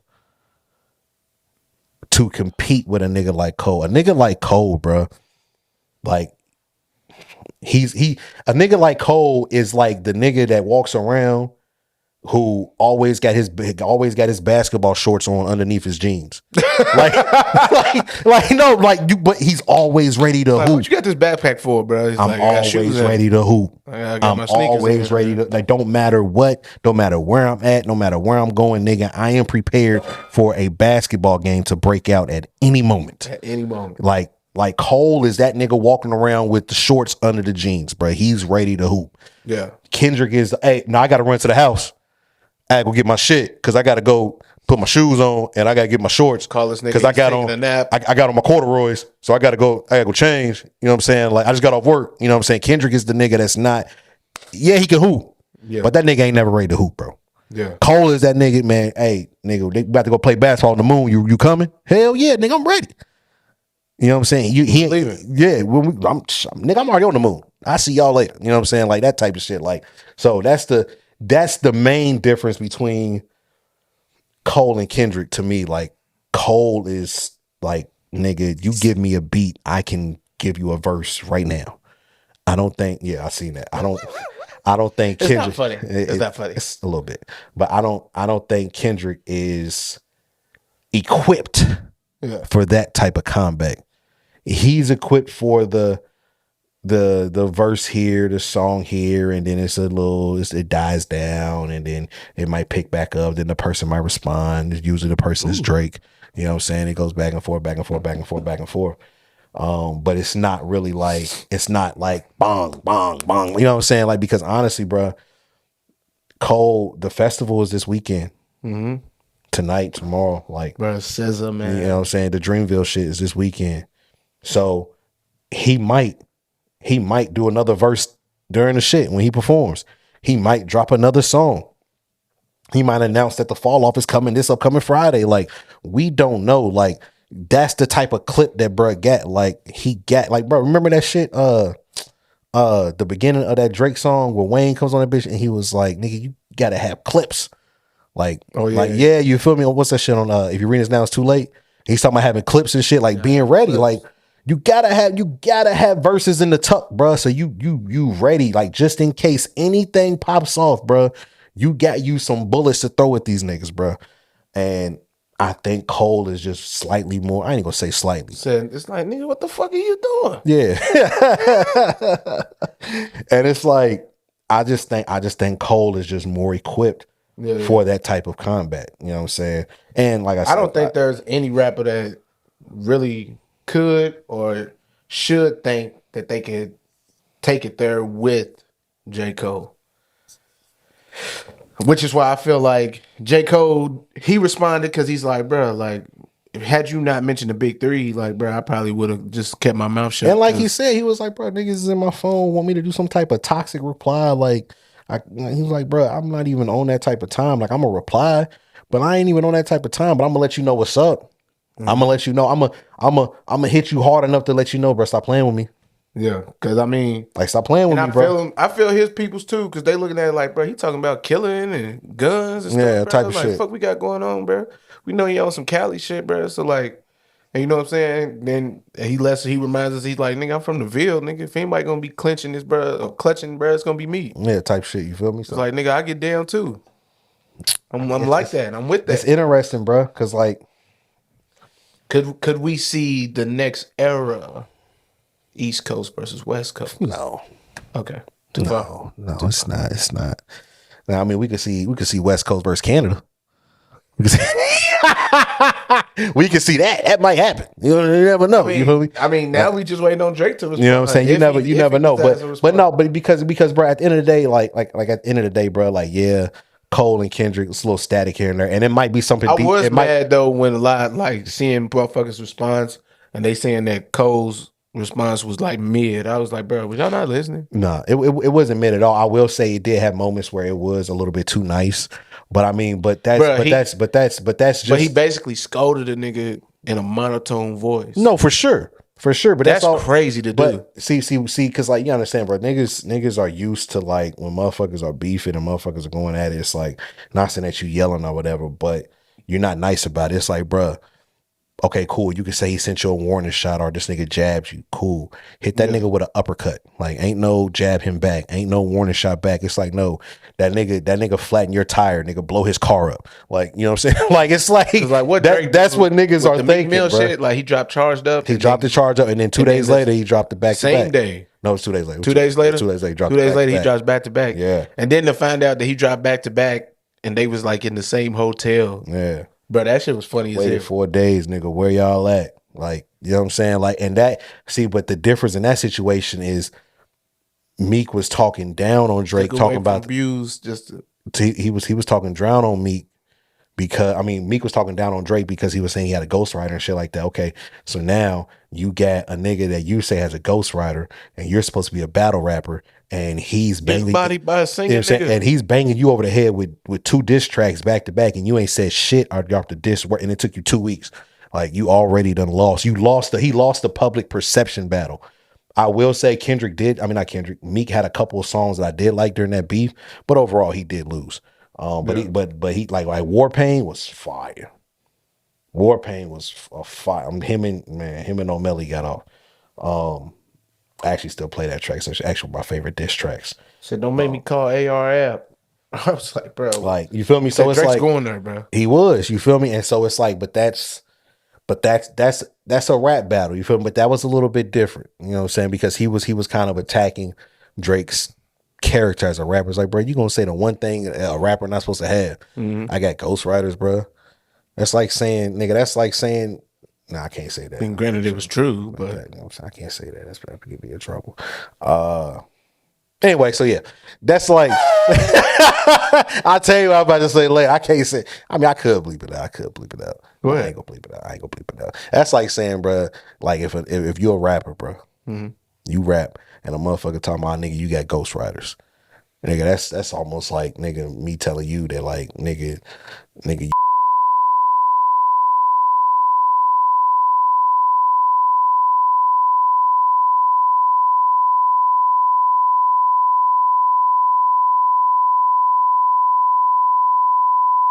You know what I'm saying? So it's like, bro, but nigga, if you rap and a nigga gonna have to bleep that. Yeah, if you rap and a nigga tell you got ghostwriters, nigga, now I gotta kill you. Cause you're playing with me. You know what I'm saying? But I mean, he admitted that he did. But it's to an extent of, but not the verses. And then bro comes out, but what who was the alleged ghostwriter comes out and says, "Yeah, I've been writing a lot of shit for him." Yeah, but what it is it's reference tracks, and niggas are in the studio. Niggas help niggas with verses all the time. Not saying necessarily like the verse, but they'd be like, that's why maybe you should flip that word. You'll see a whole bunch of names. Like, yeah, maybe you should flip that word, bro. This was a 3-minute song, bro. Like, how's 6 people listed as writers on this song? You know what I'm saying? Like, maybe you should change this part. Maybe your cadence should be a little bit different. Maybe you should say that. Maybe say it like this instead of like that. You know what I'm saying? It's just small shit like that. If the niggas hold it down, they'll throw you a credit. Here, nigga, get a credit for that, brother. Nigga, help me. You know what I'm saying? Write the shit. But it's just frowned upon for rappers to have ghostwriters. But I mean, I hate to break the bad news to people that didn't Drake say he uses Grammys as doorstops? Yeah, it's a lot. It's just fire, but it's it's a lot of niggas that I guess you would say, quote unquote, have a ghostwriter. Most female rappers have ghostwriters. Like, you know what I'm saying? Lil Yachty writes for City Girls. Yeah, I wouldn't be surprised if Party done wrote for Cardi. Party done wrote for Meg. I feel like Offset may have Safari used to write for Nicki. You know what I'm saying? Yeah. Like, it's normal shit. You feel me? Like, it's just frowned upon for the men. But all in all, bro, I think we're going to get a good little friendly battle. I do think Cole is going to, if Kendrick wants to keep going, I just think Cole's going to kick this nigga's back in, bro. Yeah, Cole. Like, bro, leave me alone, bro. Like, because honestly, bro, like I said, I'm listening to it. I'm listening to it, and I'm like, bro, that's wild, bro. And I'm like, damn, bro, like, and I'm like, damn, bro, this sounds like a nigga who was annoyed. Like, I've been on tour, nigga. I fuck with you. We were supposed to come out with an album. We didn't come out with it because of you. If you want to be honest. So we don't come out with this shit. I'm in the middle because I fuck with you and I fuck with Drake. I'm trying to mend some shit. I'm trying to, nigga, me and Drake trying to get you on this song with us. You, nah, nigga, fuck y'all, whatever. Cool. So we do the song anyway. Then you drop some shit talking about, nigga, fuck them. It's just me, blah, blah, blah, talking all this spicy shit. And it's like, bruh, you not even like that. J. Cole told him, bro. Cole telling this nigga like, bro, like I didn't get here off no controversy shit, nigga. I got here off rapping. I put in my 10,000 hours. I didn't have to name drop. I didn't have to have some type of shock value verse, nigga. I just rapped, bro. Yeah, I rap, bro. People know me for rapping. They don't know me for no bullshit. Niggas look up Kendrick, they know him for the control verse. Niggas look up Kendrick, now they know him for the like that verse. Like niggas you dig what I'm saying? Like niggas ain't really looking you up and being like, oh my God, he said something amazing. No, bro, they look you up and they see that you say some bullshit and you say a nigga's name or you try to throw some shots. And that's how he got to this point, bro. Yeah. You feel me? Cole ain't had to do none of that, bro. All he did was rap, bro. That's why to me that's why to me he's the best nigga doing it, bro. Yeah, Drake makes better music. You can say that. Sure, you can say Kendrick makes better music. But niggas don't rap better than J. Cole, bro. Niggas don't rap better than J. Cole, bro. However you want to spin it. You want to spin it with the similes, you want to spin it with the goddamn metaphors, you want to spin it with the goddamn rhyme schemes, you want to scheme it with the bars. Whatever the fuck. However the fuck you want to spin it. They not out rapping Jermaine Cole on any level, bro. Yeah. On any level. As far as his pen, I agree with you in that. But they not out rapping him, bro. Sync. And I see what you're saying now, and I feel like what you said in a previous episode when we was talking about like the Kendrick and J. Cole, you basically just saying like Kendrick ain't bad, but when it comes to bar for bar, song for song, he's not fucking with J. Cole. He's not. He's okay.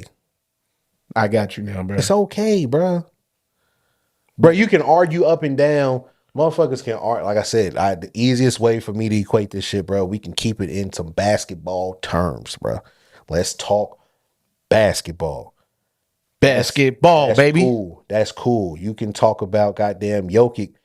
Jokic, you can say he is the best player in the league. You could say that. You can argue. You can argue it. My point. Two-time MVP. I'm saying 2-time MVP, just won the finals, got the finals MVP, damn near a walking triple-double. You could say he's the best big, whatever. You can argue it's debatable. You can't convince me or anybody who watches the game of basketball that he is a better basketball player than Joel Embiid. If you go off just the game of basketball, having the skill to play the game, Joel can do so much more than what Jokic can do. The only thing you can say that Jokic does better than Embiid is pass the ball. And I can argue that, nigga, that's just because Jokic is a willing passer when Joel wants to score. But when Joel puts his mind to it and he wants to pass the ball, I've seen him pass the ball very well.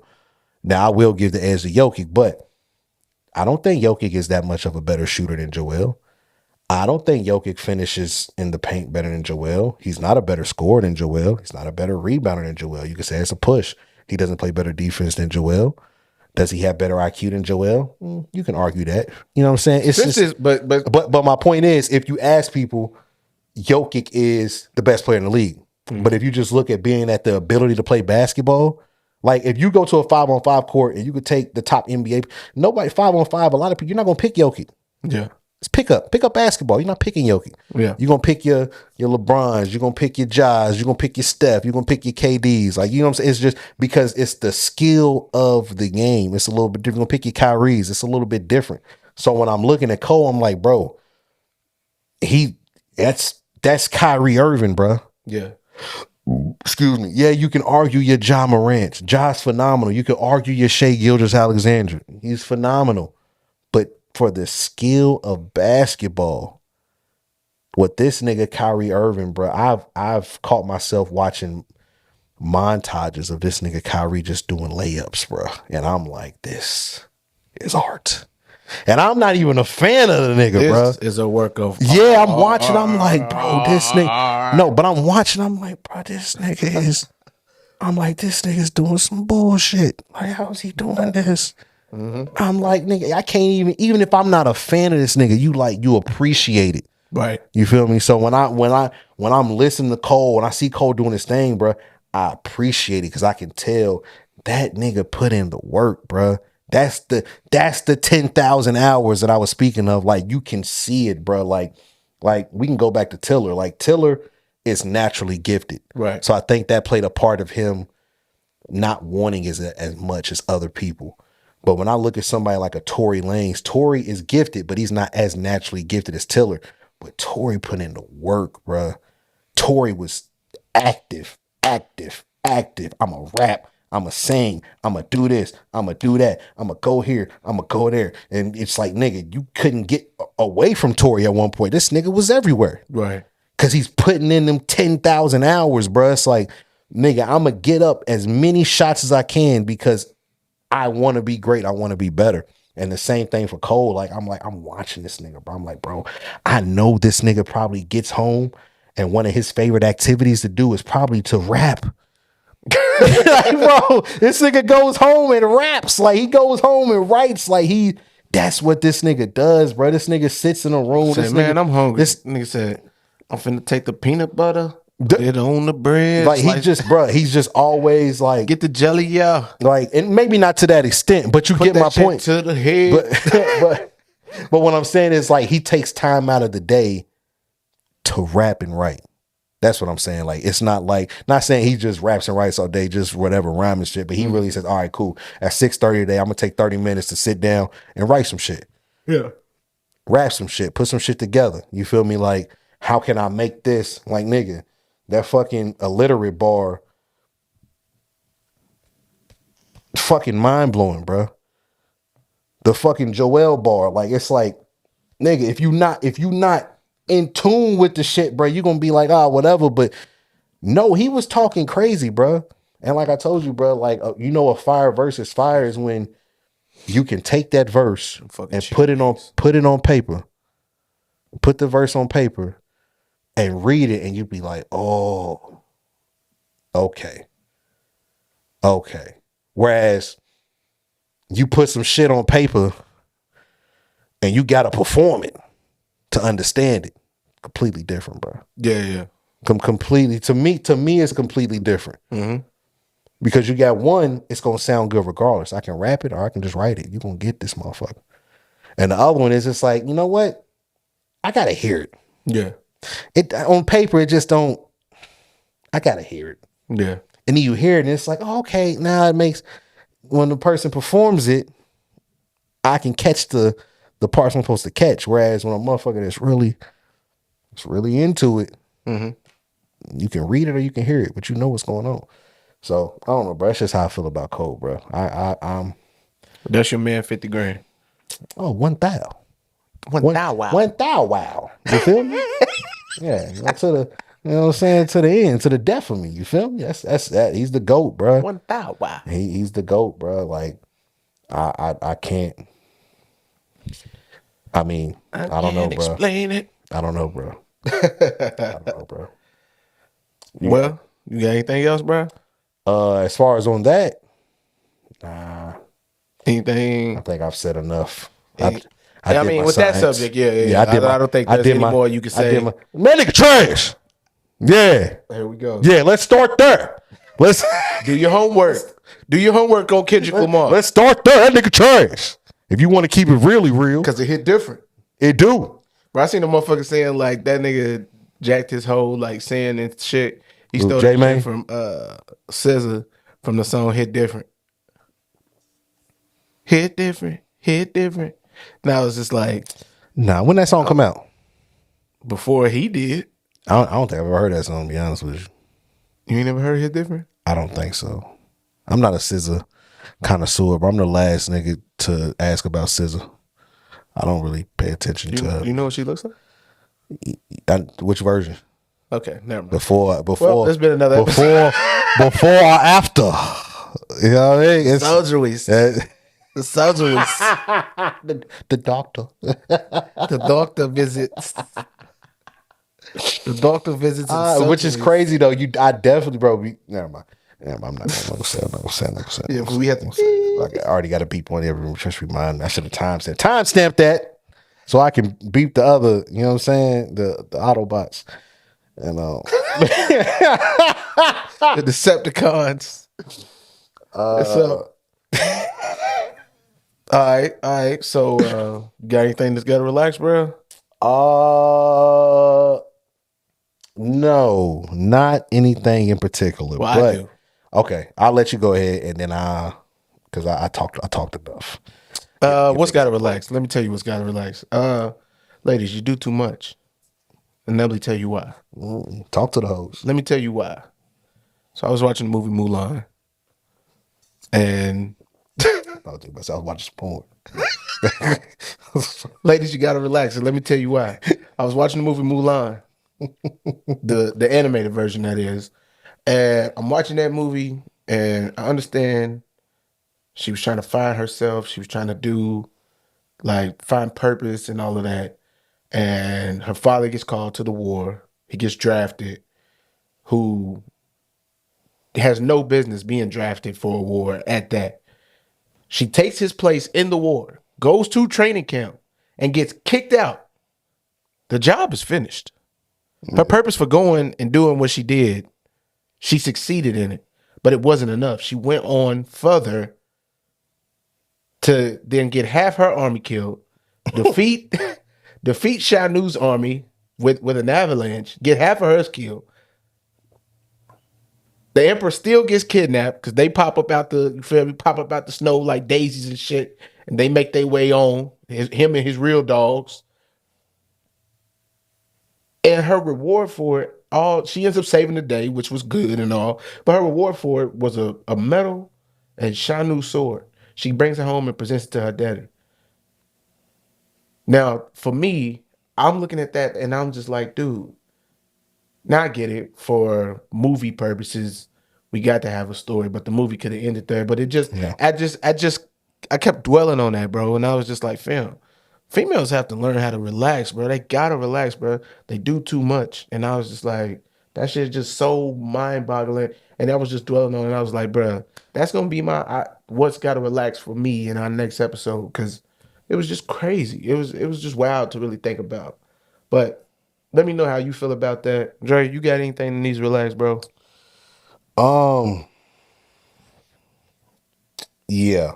So, I mean, not really, but yeah. So yesterday was my birthday, bro. So the day before, Happy belated. You feel me? Appreciate it. The day before, Thursday.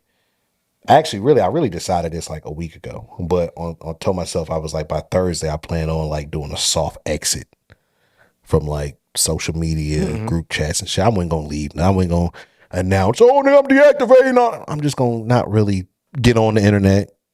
Already planned this. I'm not really gonna be in the group chats and shit. You feel me? Because I was like, for my birthday, I kind of just want to chill. Yeah. Which I did. You know what I'm saying? But also for my birthday, I wanted to kind of sit back and just watch some shit. How old are you again? 32. Damn. Nigga, I'm younger than you.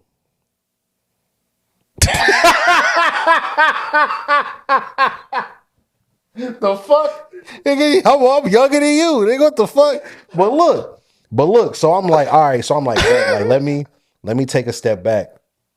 All right. And one thing that I've also been doing over like the past like couple years, like I'll do little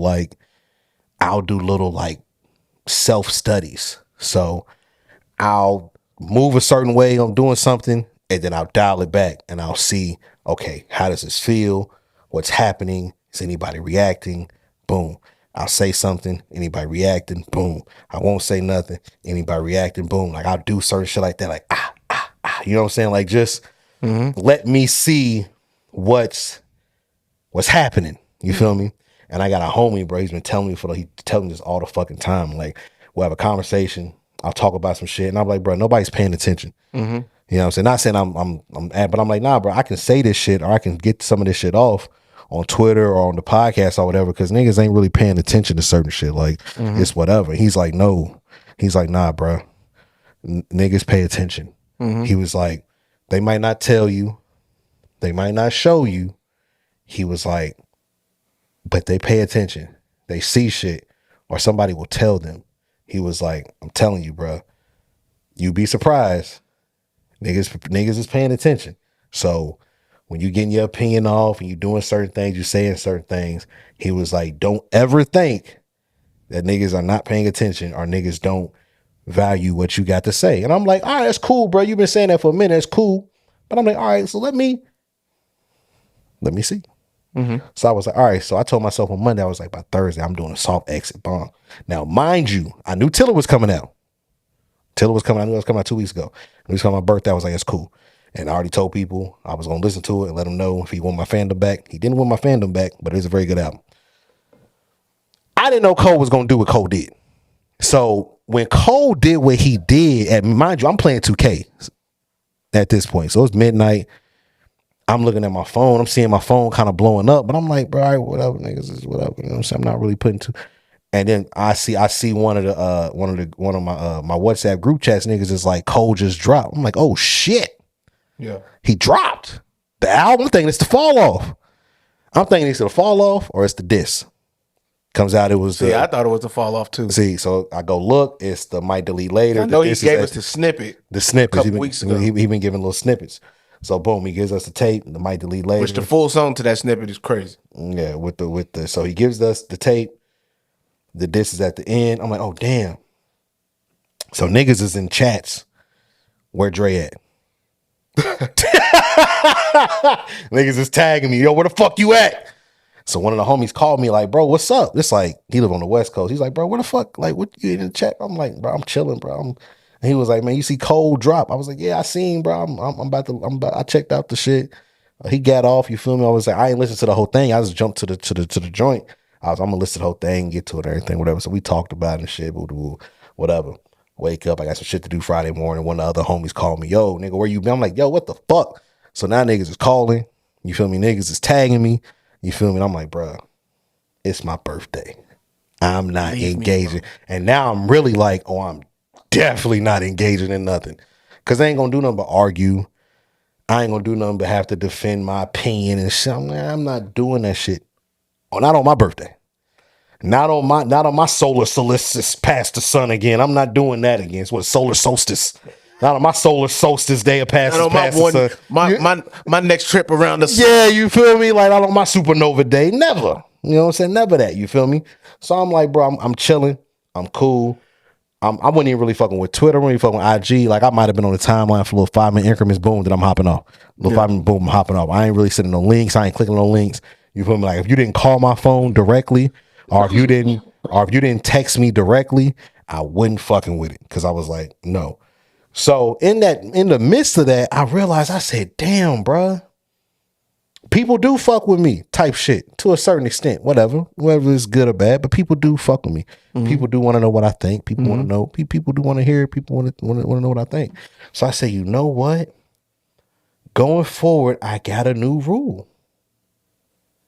I'm not arguing with niggas no more.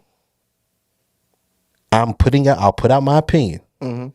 Whether if I want to tweet it, post it, say it in the chat, I will say my stance. That's it. I don't care if you rebuttal. I don't care what you ask. If you have a question, I'm not responding. From now on, my only response to niggas will be, check out the podcast. If you want to know what I think, check out the podcast. If you don't want to know what I think, don't check out the podcast. Mm-hmm. But if you want to know what I got to say, check out the podcast. You feel what I'm saying? Other than that, I ain't got no rap for you. Because if I say something and motherfuckers trying to argue down and shit, now we trading messages back and forth. I'm like, damn, imagine if I say it on the podcast and I post it on Instagram, and you actually go to the post and respond to what I said on Instagram, now we got a back and forth in the comments. Now now the post got 30, 40 comments. Might be doing too much. You're giving the blueprint for real. No, but I'm just saying, like, I can't keep wasting arguments via text message. Yeah, for free. I ain't saying no more free, Randy. You know what I'm saying? I'm not saying I'm going to Patreon or nothing. But what I'm saying is, if niggas want to know, you gonna make it count from now on. Yeah, bro. We're gonna make it count. Come to the YouTube. If you want to have a discourse, if you want to talk about what is being said, leave a comment. If not, I'm not responding. Subscribe. I'm like. I'm telling you, I'm not. I don't comment, care. Bro. I'm about to share. Listen, I'm about to go on Twitter. Tap it. I'm about to go on Twitter and just tweet shit, and I'm not. And my response will be as I'll go to YouTube. Thanks. Subscribe to my channel. Start putting the link. That's what I'm gonna do. Thanks. Start commenting the link. Thanks. Subscribe to the channel. Thanks. Subscribe to the channel. I'm not arguing no more. Bro, it makes me wonder how, like, what do your text threads look like? I'm not responding no more. Okay? Because I can't. Because the math ain't mathing, bro. To me. Like I said, I'll never beg. I'll never ask niggas to watch. I'll do whatever. But like I said, I don't post shit in the chats no more because I would post something in the chats. Niggas would be in the chats. Niggas would be talking. Niggas might acknowledge the link. They might not acknowledge the link. Whatever. 2, 3, 4 hours pass. My shit will get. The shit will have 1 or 2 views, maybe a little bit more. But if I'm in multiple group chats with a total of 25 to 30 different individuals, and my shit's only getting 2 to 3 views in a 4 or 5 hour span, and I post it in all the groups. But I post some shit on Instagram, and niggas might catch the reel or something. They won't comment. They won't like. Yeah. But when I get online or in the chat, they'll say some shit, and it's like, well, nigga, you could have liked it, or you could have left a comment, or you could have shared it to your story. You feel me? Don't tell me, nigga. I know what the fuck I said because I posted it. Tell the world what the, you know what I'm saying? Like, you know what I'm saying? So it's like it ain't no beef. It ain't like I'm mad at niggas. I just understand that, like, nigga, I'm not giving niggas free entertainment no more. Right. If you would like to have a conversation or a discourse, hell, we can argue. Do it in the YouTube comments. Do it in the Instagram comments. Don't do TikTok. I hate TikTok. But do it YouTube. Do it Instagram. I will not be going back and forth on Facebook, Twitter anymore, or on text, or anywhere else. If it is not on the YouTube page, if it is not on mine or the podcast Instagram page, you ain't getting shit from me. You will get a thanks, subscribe to the channel. Okay. And that's it.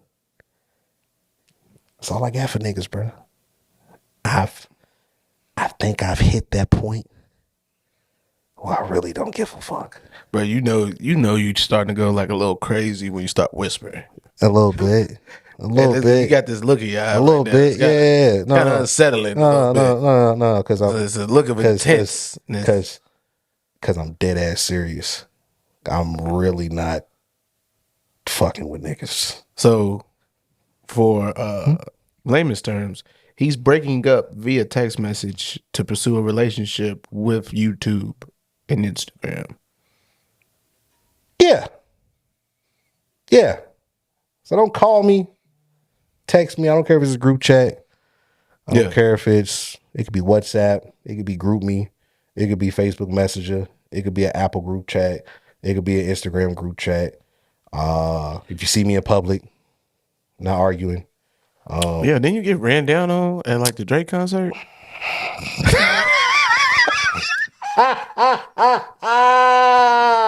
Your mans. Oh, your mans. Your mans. Your mans. Your mans. Oh.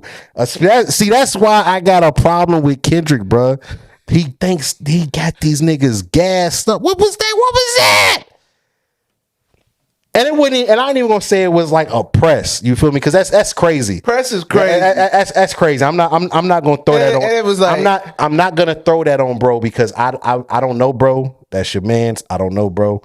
I'm not gonna throw that on him because that would be crazy for me to accuse or insinuate that he tried to press me. If it's who I think it was, my boy Jay. I'm not gonna say his name, but it starts with a J. Yeah. He's a cool dude. No, he seemed cool. He's cool as fuck. And he fucked with both of them. Yeah. No, he seemed cool. He was there. So that's another thing, nigga. You just seen the GOAT. So why you talking to me about this bum ass nigga who ain't even here? Yeah. Like, we not even going. Like, what are we doing? My hands is wet. I just came out the bathroom. Yeah. Like, you stopped me in traffic. Like you feel me? And so it's like, I explain it. So I'm leaving the bathroom. There was a line for the vent. I'm ready to get to the crib, bro. It's midnight. Like, I wash my hands. I'm like, nigga, fuck it, nigga. Air dry. I'm gonna walk out this bitch. So I go to walk out, right? As I'm walking out the bathroom, coming up the little tunnel, a group of people was coming this way, but me and this nigga, we about 15 feet away, nigga. We lock eyes. So we lock eyes, and I'm like, I don't know this nigga. My first thought was, I don't know this nigga. Why is he grabbing me with his eyes? What the fuck is going on? So then he looks away and he looks back, and I'm like, so we look back at each other. He was like, hey, ain't you the dude with the podcast with my boy Sonny? And my hands are still wet. So I'm compromised. My hands is wet. You feel me? So I was like, yeah, bro. And I was like, my hands is wet. So I'm gonna just give you a little elbow dap. You know what I'm saying? And he was like, no, you cool. Yeah. So that right there, when he was like, you cool, when I tried to give him a little dap, I don't know if he's saying I was cool because my hands is wet or cool because whatever. But I was okay. At the time, didn't register as a red flag. Whatever. So he was like, hey man, you gotta chill out on some of them takes. On some of them hot takes, you feel me? You gotta chill out on some of them hot takes. You know, so you don't gotta do nothing you don't gotta do nothing for like clicks and clickbait and shit, but you ain't gotta do all that. So I'm looking at, I'm like, I kind of chuckle, man, nah, that's crazy, brother. Yeah, you know what I'm saying?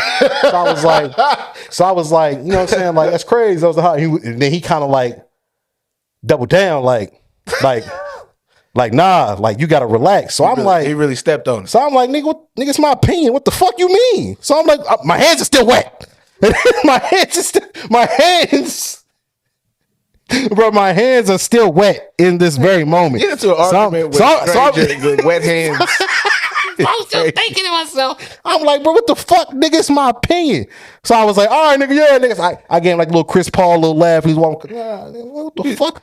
The fuck was that? You know, so I'm like, man, what? Should flick water on. Yeah, so the whole time I'm thinking, like, he told me his name. He was like, yeah, bro, tell us such you ran into me. I was like, all right, bro, whatever. So that's when I hit you. I was like, bro, you know some nigga name, yada yada. And you was like, yeah, I think it's such and such. You feel me? So I'm like, look, shout out to bro though. Ain't no animosity, bro. You feel me? You just on the wrong side of greatness. You know what I'm saying? Well, clearly he really ain't, because I mean he was at the show. Yeah, you was at the show, so clearly you got to be a fan of some magnitude. Which is why I said, bro, he fucks with both heavy, bro. Yeah, no, for sure. But also though, shout out to bro for tapping in and watching. You feel me? That lets me know, even though he had to at least watch enough or multiple to know that was me off instantly. You know what I'm saying? Like instantly, like, nigga, that's you. You know how crazy it's gotta be to see something one time and then randomly see that person and be like, when I find him, I'm gonna kick his ass. You know what I'm saying? Like the first, he was taking mental, mental pictures. Like, I know what this nigga looks like every way. You know what I'm saying? And when I catch him, I'm gonna kick his ass. Nigga with the gold glasses. Yeah, he be wearing. Well, at the time, I ain't had the glasses. At the time, the frames was different. At the time, the frames was, you know what I'm saying? It was different frames. You feel me? So when we first had that discussion, yeah, you did not have these. I didn't. I had my old gun glasses are so old. The glasses are like 7 years old. But I need some new glasses my damn self. But yeah, the glasses was old. So that lets me know either he was watched enough to know what I look like, or he watched recently as well. Yes. So shout out to bro for that. Like I said, we appreciate the viewership. Don't run down again. That's just not we not doing that. It. Especially when my hands is wet. That's crazy, bro. I can't even shake your hand. I can't even you feel me? I was like, I felt weird. I felt like I ain't had no arms. Like it was just like you caught him in a very vulnerable moment. Yeah, like nigga, I'm like, my hands in my pocket, like I'm carrying groceries, and nigga run, nigga run down. You got an arm full of eggs and shit, so it's like, nah, bro. But yeah, shout out to him for tapping in. But yeah, that's it, bro. I think that's it, bro. I think I said everything I got, man. Yeah, I mean, pretty much, bro. I feel like we finally caught up. Like I said, we apologize for getting back with y'all and putting something out in so long. March was a crazy month. Insane. We back on it, man, and get ready, man, because we finna invade y'all space, and we finna for real tap in and lock in and get this shit really rolling. So shit, if all hearts and minds is clear, you feel me? We gonna get on up out of here, man. That's all you got to say. You know what I'm saying? As always, tell your mama and them we said, hey, man, and shit, peace.